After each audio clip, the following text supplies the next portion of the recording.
Everyone. First off, I want to say thank you to everyone that got us to 200 subs. We made it, people. We made it. Well, you made it. You don't. So thank you very much for that. I want to talk about the issue with Tyson Fury, and especially with Tyson Fury's hardcore fan base, that if you mention the notion that Tyson Fury was in any way ducking Oleksandr Usyk, they will tell you vehemently that he is not. And I want to go over the reasons why I think he was, but not for the reasons that you may think. If you go back to the moment when Oleksandr Usyk beat Anthony Joshua for the unified championship, from that point on, the match everyone talked about was Fury Usyk. That was the one everyone wanted to see.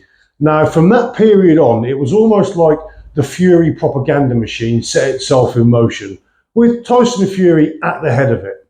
He would tell everyone that listened that the small Ukrainian, that no one knew his name, no one could pronounce his name, no one cares, no one wants to see that fight. Now, that always stunk to me like a man trying to discredit an opponent so much that the boxing public might buy into that and the clamour for the fight would stop.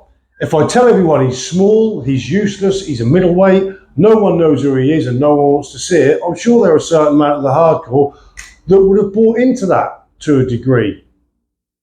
So to me, that indicated that that was a man that wasn't that interested. If you were really interested, you would be shouting for, let's get that fight on. I'm going to beat the small, little, ugly rabbit, middleweight, as he calls him. But that wasn't the case. His attitude was, no one wants to see it, no one's interested, no one knows his name. So, fair enough. Now, when you would suggest that Tyson Fury is ducking him, a lot of people will say, oh, there's no way he's afraid of Oleksandr Usyk. There's no way he's ducking. Why would he duck the little middleweight rabbit? Of course, you might think, why would he duck the little middleweight rabbit? Now, I will always, regardless of my personal view as him as the man, when I come to my view of him as a fighter, it will always be objective. So, do I think Tyson is scared of Oleksandr Usyk? No, not at all. I don't believe Tyson Fury is afraid of any man on the planet at all. I believe he will fight anyone. What I do believe, though, is that he's afraid of Oleksandr Usyk's ability. Now, Tyson Fury is never going to go into that fight in fear of finding himself on the floor. I wouldn't have thought, in the same way that he may have thought of that in the Wilder fight. But I do see, and if you look at both the fighters and you look at their form inside the ring, Usyk starts fights where he will start in second gear and he will coast on second gear till kind of mid to late rounds. He will coast on second gear and compete with the guy that's in front of him. Then when the guy that's in front of him, he has him fully worked out, or he's download the information. That's what a lot of pundits like to say, he's downloading information. When he's downloaded the information and the guy in front of him is now starting to weaken a little bit towards the end of the fight, he will then go third, fourth and fifth gear. That's the way Usyk goes about it. Now, Fury doesn't seem to do that. For all his skill and ability, he pretty much starts the fight the same as he ends the fight. So when I think the reason for Fury ducking Usyk is not because he's scared of the man, he's scared of the ability. I have a reoccurring thought where I can see us getting to mid to late rounds and Fury being a round or two down on the cards because Usyk is popping away in and out of distance. And think about this.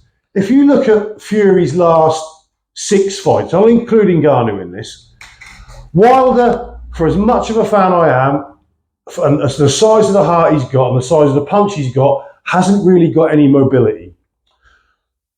Dillian Whyte hasn't got any mobility, or certainly didn't on that night. Derek Chisora has no mobility. And Francis Ngannou, as good as he was, wasn't the most mobile. So Fury has gone for the last 3-4 years fighting non-mobile heavyweights, shall we say. And now the guy he has to fight in the latter stages of Fury's career is now possibly one of the most mobile heavyweights we've ever seen. So it's no surprise that Fury wouldn't want to take on this man. And that's the reason I believe Fury, and I'm not sure this fight would have ever happened, had the unsurmountable amount of cash from Saudi not been injected and just made that too much money to say no to. I'm still doubtful we'd have ever seen this. As Fury sat around and said quite openly, quite often, I'm not interested in undisputed, I don't care, I'm interested in making as much money as possible. Well, unfortunately, the fight you didn't want is now for as much money as possible, and you've got to have it. So that's where we are.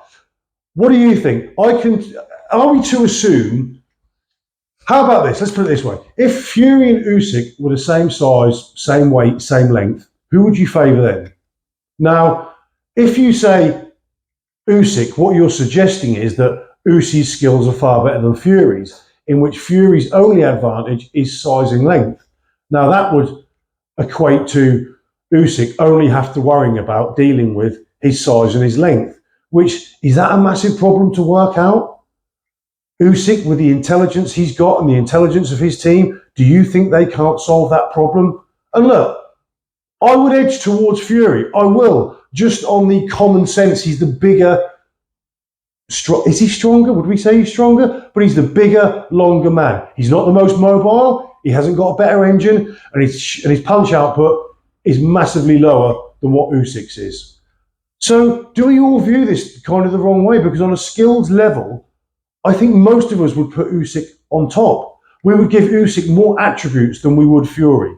That's how I look at it. The only attribute, the only major advantage that any of us really give to Fury is his size and his length, isn't it? So, yeah, there are my thoughts sort of currently on the Usyk-Fury situation. Be interested to know what you think, as always. Once again, thanks again for all of us to getting me to 200 subs. I can't thank you enough, and I shall see you tomorrow. Peace.